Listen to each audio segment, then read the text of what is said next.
stretch, they cannot absorb the increased pressure when the heart is pumping, and the pressure, internal pressure, starts rising.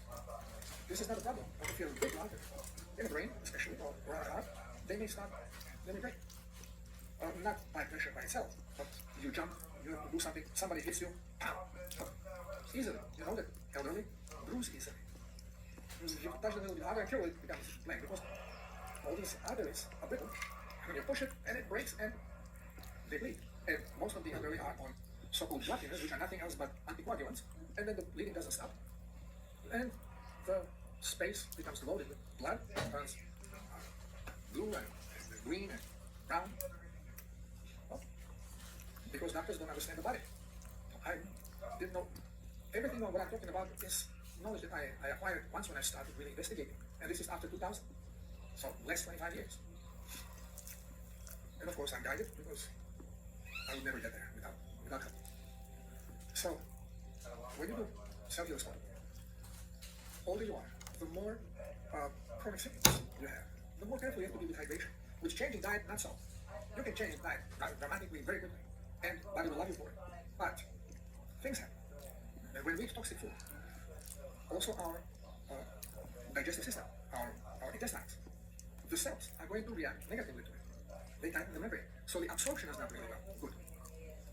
And since plants are full of toxins, you eat plants, well, the absorption is not going to be so good. A lot of even water stays in the intestine, and we are being told, you need the fiber of plants so you can have a strong stool. Well, this is not true.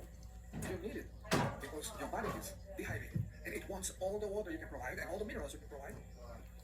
But it cannot really get them because membranes are tight, so the absorption is very slow and a lot of water remains in the intestine. So, yes, you have a stool, but you have a problem. You have toxic blood and toxic body. When you change the diet and you stop poisoning yourself, the membranes, the cells, the intestine open up, your absorption becomes great. So you start absorbing, and since your body is toxic, all the water goes in and the content of your intestines dehydrates. You start having hard stool, you get constipated. So we are told, oh, now you got poison in your intestine. You have to take racemosol, very toxic oil. Because again, it is going to close down the cellular absorption, and the water that you provide is now going to stay there and loosen up the stool and make it possible to eliminate it. It's all about, nothing is about fiber, it's all about poisoning and water, plasma, water with minerals. So we have to understand, once when you change the diet, now your body will be sucking the liquid and using it to cleanse, which will make you constipated.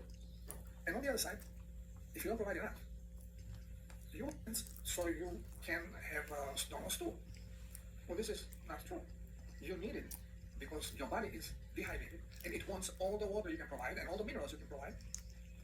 But it cannot really get them because membranes are tight, so the absorption is very slow and a lot of water remains in the intestine. So, yes, you have a stool, but you have a problem. You have toxic blood and toxic body. When you change the diet and you stop poisoning yourself, the membranes, the cells, intestine open up, your absorption becomes great. So you start absorbing, and